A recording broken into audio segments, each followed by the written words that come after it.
Assalamualaikum warahmatullahi wabarakatuh. Salam sejahtera untuk kita semua. Yang saya hormati Dewan Juri dan juga yang saya hormati dari tim afirmasi dan juga hadirin yang saya banggakan. Baik, perkenalkan saya Muhammad Jimodi Riansyah dari pembicara 1 tim oposisi. Dengan tegas kami menolak mosi pada hari ini bahwa buku sejarah lebih berfokus pada pengajaran historiografi bottom up dibandingkan historiografi top down.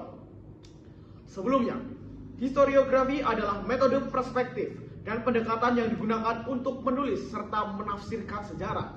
Lalu, top down berfokus pada para pemimpin, pemerintah, dan institusi besar dalam membentuk sejarah. Lalu bottom up atau bawah ke atas berfokus pada peran masyarakat biasa, kelompok sosial, dan kalangan-kalangan biasa. Lalu, sebelumnya, saya akan memberikan sanggahan kepada pembicara pertama dari tim afirmasi bahwa menyebutkan bahwa negara pasca konflik masih dipenuhi oleh tensi yang tinggi dan juga berhasil dan juga akan membuat konflik-konflik baru. Lalu, hal tersebut yang diucapkan cukup unik. Mengapa begitu? Jika saja penulisan sejarah dilakukan dengan metode bottom up, maka akan membuka luka-luka lama. Seperti sudah dikatakan, bottom up berasal dari kalangan-kalangan bawah, kelompok-kelompok sosial yang justru tensinya juga masih tinggi. Itu akan berada dalam perspektif individunya masing-masing, yang artinya narasi per narasi akan berbeda-beda. Lalu, apakah akan ada sejarah yang terstruktur? Tidak. Justru akan ada sejarah yang berbeda-beda dari mulut ke mulut yang akan membuka luka lama dengan tensi yang baru atau tensi yang masih sama seperti dahulu kala, membuat konflik baru yang bisa lebih parah daripada konflik sebelumnya. Padahal negara tersebut sedang di dalam era pasca konflik. Oleh karena itu, kami percaya dalam kondisi pasca konflik, sebuah negara membutuhkan yang pertama adalah stabilitas, persatuan nasional yang kedua, dan juga identitas bersama. Identitas bersama sangat penting. Oleh karena itu, historiografi top down tetap lebih baik sebagai dasar utama dalam penulisan sejarah. Top down berisi tentang negara, pemerintah, tokoh nasional, keputusan besar, institusi besar, peristiwa resmi negara. Sedangkan bottom up, pengalaman rakyat, kelompok kecil, komunitas lokal, korban konflik, perspektif individu. Bukan berarti seperti itu tidak perlu diperhatikan. Perlu untuk diperhatikan. Tetapi untuk dalam penulisan sejarah yang akan diceritakan dalam suatu institusi pendidikan, setidaknya sedikit kurang cocok. Mengapa? Karena tidak akan ada yang terstruktur secara jelas bahwa untuk kepentingan pendidikan diperlukan sebuah sejarah yang terstruktur, jelas, dan juga bisa diberikan kepada generasi-generasi selanjutnya. Lalu, argumen. Saya akan menyampaikan beberapa argumen. Negara pasca konflik membutuhkan persatuan nasional. Jika bukti sejarah terlalu berfokus pada perspektif kelompok kecil, individu, maka perbedaan narasi akan semakin besar.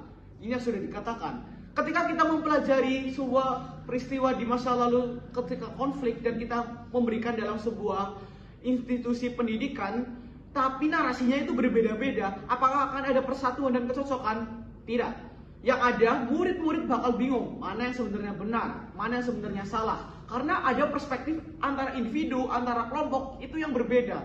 Mereka mengatakan A, yang satu mengatakan B, yang satu mengatakan C. Itu akan menjadi bencana besar karena yang akhirnya sebenarnya mana sejarah ini yang benar. Mereka akan bertanya-tanya. Sedangkan jika kita di top down yang mempentingkan sebuah peristiwa-peristiwa besar, itu akan jelas, terstruktur, dan juga menjadikan para tokoh-tokoh besar itu sebagai perantara. Lalu selanjutnya, historiografi bottom up berisiko memicu konflik baru. Mengapa? Seperti sudah dikatakan, individu-individu ini mengatakan hal-hal yang berbeda. Kalau sudah ada hal-hal yang berbeda, mereka akan biasanya merasa mereka ini paling benar, sejarahnya paling benar. Akhirnya mereka saling bersaing, akhirnya apa? Konflik baru. Karena bottom up memberikan atau menampilkan pengalaman traumatis, lalu rasa dendam, dan juga tuduhan antar kelompok bisa saja keluar. Karena ya sudah diberitakan tadi bahwa bottom up berarti mendengarkan cerita dari satu kelompok atau satu individu ke individu lain atau ke kelompok lain yang membuat perbedaan itu sangat mungkin terjadi. Top Down lebih mampu menyesuaikan sejarah secara terarah dan juga netral untuk menjaga kestabilan nasional. Lalu selanjutnya adalah prioritas negara pasca konflik adalah membangun masa depan. Masa depan memerlukan sejarah yang terarah, memerlukan struktur yang jelas, membutuhkan kisah masa lalu yang bisa dilanjutkan untuk masa depan. Bukan berarti cerita-cerita dari kelompok-kelompok tersebut atau individu-individu tersebut, korban-korban tersebut tidak perlu didengar. Tetapi kita memerlukan sejarah yang jelas dan terstruktur dan juga terarah. Oleh karena itu, dari seluruh argumen-argumen saya dan juga seluruh pendapat-pendapat dan pandangan saya, kami dari tim oposisi sekali lagi menolak dengan jelas mosi pada hari ini yang berbunyi bahwa negara pasca konflik menulis teks sejarah lebih berfokus pada pengajaran historiografi bottom up dibandingkan top down. Oleh karena itu, saya percaya bahwa Dewan Juri mendukung pendapat dari tim kami. Terima kasih. Wassalamualaikum warahmatullahi wabarakatuh.